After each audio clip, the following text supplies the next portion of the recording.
और चलिए अब बात करेंगे वाराणसी की, जहां वाराणसी से कफ सिरप मामले में बड़ा खुलासा हुआ है।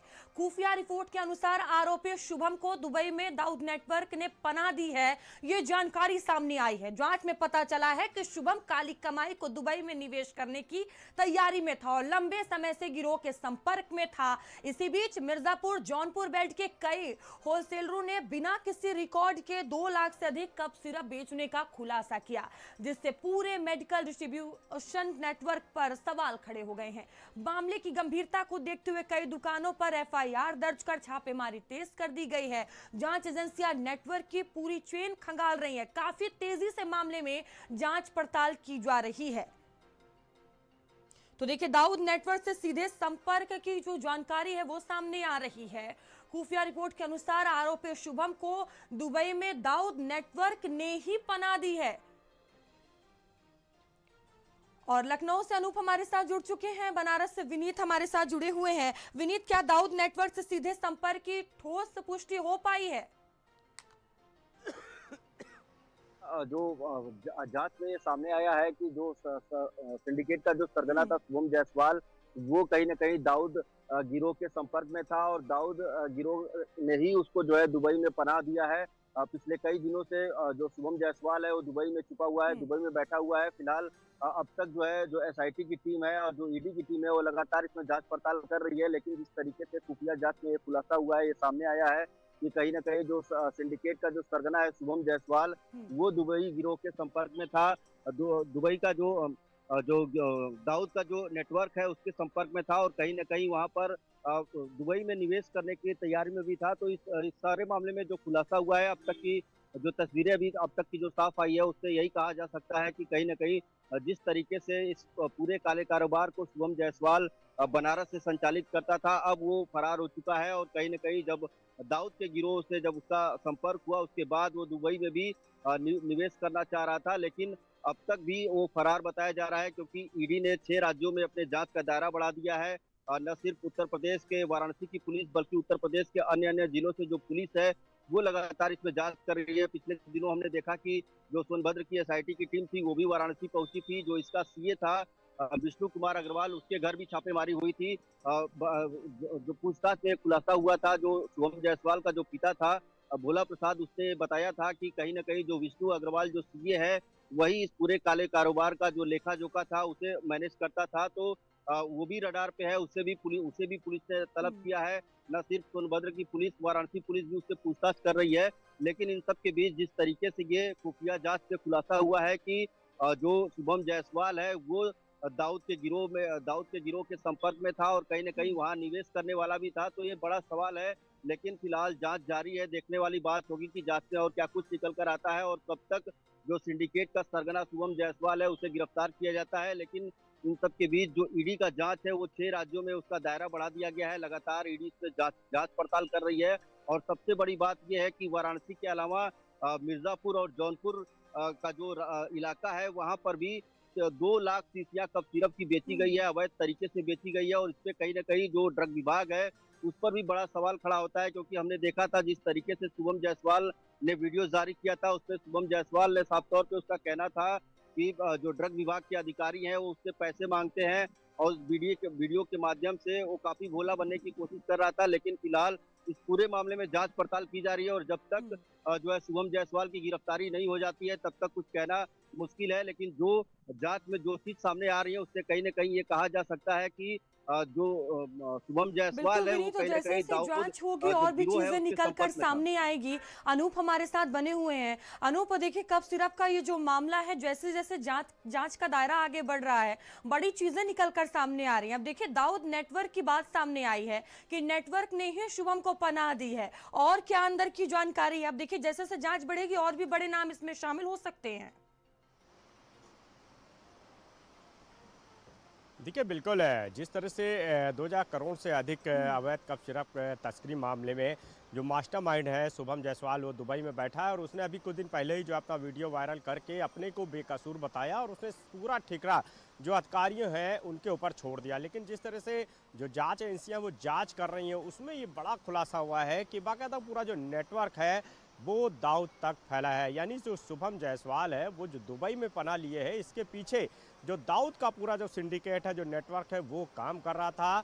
शुभम जायसवाल के जो लोग थे वो सीधे जो है दाऊद के करीबी लोगों के संपर्क में आए। उसके बाद इसको दुबई में जो है पनाह दिलाई गई और ये अपना पूरा जो सिंडिकेट है, जो अपना कारोबार है, अपनी काली कमाई का एक बड़ा हिस्सा जो है वो दुबई में जो है वहाँ पे इन्वेस्ट करने के फिराक में था और यही वजह रही कि ये दुबई में निकल गया। अब जो जिस तरह से पूरा ये कनेक्शन निकल के आया है शुभम जायसवाल और दाऊद गिरोह के बीच, इस पूरे सिंडिकेट की जो जांच है वो एजेंसियां कर रही हैं। और जिस तरह से ये भी सामने खुलासा हुआ कि 2 लाख से अधिक की जो कप सिरप है, इसने 2 लाख माफ़ कीजिएगा 2 लाख से अधिक कप सिरप जो है, जो इसने जिस तरह से वहाँ पर जो है सप्लाई कराई, उसका भी बड़ा खुलासा हुआ है। और यही वजह है कि अब जो तमाम एजेंसियां हैं, इससे जुड़े सभी लोग, चाहे पुलिस की बात करें, एसटीएफ की बात करें या ड्रग्स विभाग की बात करें या एजेंसियों की बात करें, वो पूरा फोकस जो है इस पर कर रहे हैं कि आखिर ये पूरा जो नेटवर्क है, जो पूरा सिंडिकेट है, इसमें कौन कौन लोग शामिल हैं।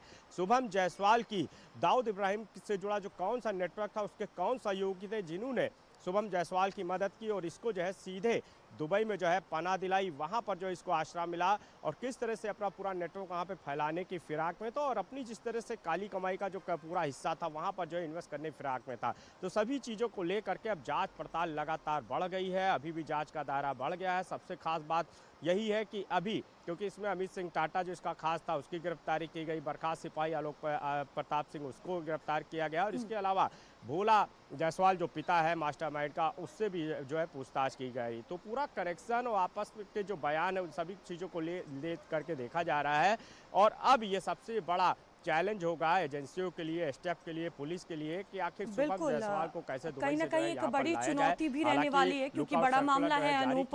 और विनीत लगातार हमारे साथ बने हुए हैं। विनीत, वाराणसी के जो आसपास के जिले हैं, फिर चाहे वो जौनपुर हो, मिर्जापुर हो, यहाँ पर भी काफी तेजी से जांच पड़ताल हो रही है। किस तरह से जांच पड़ताल पहुंची हुई है, क्या जानकारी यहाँ सामने आ रही है? बिल्कुल, देखिए पहले वाराणसी में 100 करोड़ रुपए का मामला सामने आया था कि जो सैली ट्रेडर्स जिसका मालिक जो है शुभम जायसवाल और उसका पिता भोला जायसवाल था, वो मामला सामने आया था कि 100 करोड़ रुपए की कप सिरप बनारस में खपाई गई। लेकिन इसके बाद जब ईडी इस पूरे मामले में हस्तक्षेप की तो ईडी ने खुलासा किया कि 2000 करोड़ रुपए से अधिक का जो कप सिरप है उसका तस्करी किया गया है। अभी जो मिर्जापुर और जौनपुर की अगर हम बात करें तो मिर्जापुर, जौनपुर और चंदौली तमाम जिलों में लगातार छापेमारी की जा रही है और इस जांच में बड़ा खुलासा हुआ है कि 2 लाख कप सिरप जौनपुर, इसके अलावा मिर्जापुर के इलाके में खपा दी गई बिना कागज के। अवैध रूप से इसका तस्करी किया गया, कोई भी कागज सही रूप से नहीं मिला है और यही वजह है कि जो जांच एजेंसियां हैं वो लगातार उनके रडार पे शुभम जायसवाल और इस सिंडिकेट से जुड़े जितने लोग भी हैं सभी लोग इसके रडार पे हैं और लगातार छापेमारी की जा रही है। जो मुकदमा है मेडिकल दुकानों पर, इसके अलावा जो ड्रग्स के जो फर्म है, फर्मों पर लगातार मुकदमा किया जा रहा है, एफआईआर दर्ज किया जा रहा है। लेकिन जिस तरीके से जांच चल रही है उससे ये साफ तौर पे कहा जा सकता है कि लगातार नई नई कड़ियां जुड़ते हुए सामने आ रही हैं और जिस तरीके से जो कप सिरप की तस्करी की जाती थी न सिर्फ पूरे उत्तर प्रदेश बल्कि अलग अलग राज्यों में, इसके अलावा म्यांमार, बांग्लादेश, तमाम जो देश है, खाड़ी देश है, वहां पर इसकी तस्करी बिल्कुल अलग अलग जगह भी इसकी जांच पड़ताल हो रही है। अनूप, देखिए काफी तेजी से जांच पड़ताल हो रही है, कई दिन बीत चुके हैं जब ये मामले में जांच पड़ताल हो रही है, कई एजेंसियां जांच पड़ताल में लगी हुई हैं। क्या बड़े आला अधिकारियों का इसको लेकर अभी तक बयान सामने आया है जांच को लेकर? देखिए बिल्कुल है, जिस तरह से ये बड़ा सिंडिकेट निकल करके आया है और आप समझिए 2000 करोड़ से अधिक की जो कप सिरप है उस तस्करी से पूरा जुड़ा मामला है, तो आप समझ सकते हैं कि इसमें तमाम सफ़ेद पोश उनके भी नाम सामने आ रहे हैं, तमाम ऐसे बड़े नाम हैं जिनको लेकर के जो जांच चल रही है। सबसे बड़ी बात अब ये निकल के आई है, जिस तरह से ये पूरा दाऊद का नेटवर्क निकल करके आया है कि बाकायदा दाऊद के नेटवर्क के जरिए जो है मास्टरमाइंड शुभम जायसवाल वो दुबई में पना लिया और उसने अपना वहाँ पर जो है पूरा नेटवर्क फैलाया और वहाँ पर अपना कारोबार जो है वो फैलाने की फिराक में था। तो लिहाजा अब एजेंसियाँ, एसटीएफ सभी इस मामले की पड़ताल कर रही हैं कि आखिर शुभम जायसवाल जो है वो सीधे दाऊद के नेटवर्क में कैसे पहुंचा, वहां तक इसकी पैठ कैसे बनी, कैसे ये संपर्क में पहुंचा और उसके बाद इसकी मदद दाऊद के कौन लोग हैं, गिरोह से जुड़े हुए कौन लोग हैं जो इसकी मदद कर रहे थे, जिनकी मदद के जरिए ये दुबई में जो है पहुंचने में कामयाब रहा। तो सभी नेटवर्क को लगातार खंगाला जा रहा है। और लेकिन सबसे बड़ी बात यही है कि इसके पीछे जो लोग मदद कर रहे हैं, यानी इस पूरे सिंडिकेट में शुभम जायसवाल और बाकी लोगों को बचाने के लिए जो पीछे सफेद पोस्ट लोग बैठे हैं, जिनके वजह से जो है अभी पूरा जो ये मामला है वो शुभम जायसवाल तक जो है टीमें नहीं पहुंच पा रही। तो उन सभी चीज़ों को लेकर के पड़ताल जो है की जा रही है, कड़ियाँ जोड़ी जा रही हैं, पूरा जो नेटवर्क है वो खंगाला जा रहा है और इसमें कौन कौन लोग शामिल हैं, क्योंकि कई ऐसे नाम हैं जो अभी भी एजेंसियों के रडार पे हैं। उनको लेकर के भी जो है जो टीमें हैं वो जांच कर रही हैं, पड़ताल कर रही हैं। और ये माना जा रहा है कि आने वाले समय में इसमें और भी लोगों से पूछताछ होगी। कई ऐसे बड़े सफ़ेद पोश हैं जिनसे पूछताछ की जाएगी, उनके बयान दर्ज होने हैं और उसके बाद इसमें और अहम जो है खुलासे वो भी होना बाकी है। बहरहाल देखना होगा कि आखिर इसमें और क्या खुलासा नया आता है और शुभम जायसवाल कब तक यहाँ पे लाया जाता है और उसकी गिरफ्तारी कब तक होती है, क्योंकि इस पूरे मामले में ईडी ने मनी लॉन्ड्रिंग कई एंगल से जांच पड़ताल की जा रही है। जैसे से जांच का दायरा आगे बढ़ेगा, कई चीजें निकलकर सामने आएंगी। बहुत धन्यवाद अनूप आपका, विनीत आपका भी बहुत धन्यवाद। तो देखिए मामले में काफी तेजी से जांच पड़ताल की जा रही है। तो कई एंगल से मामले में अब जांच पड़ताल हो रही है, रोज नए नए खुलासे हो रहे हैं मामले में। तो जैसे जैसे जांच का जो दायरा है आगे बढ़ेगा, कई जो नाम है निकलकर सामने आएंगे। काफी तेजी से मामले में कई एजेंसियां जांच पड़ताल कर रही हैं।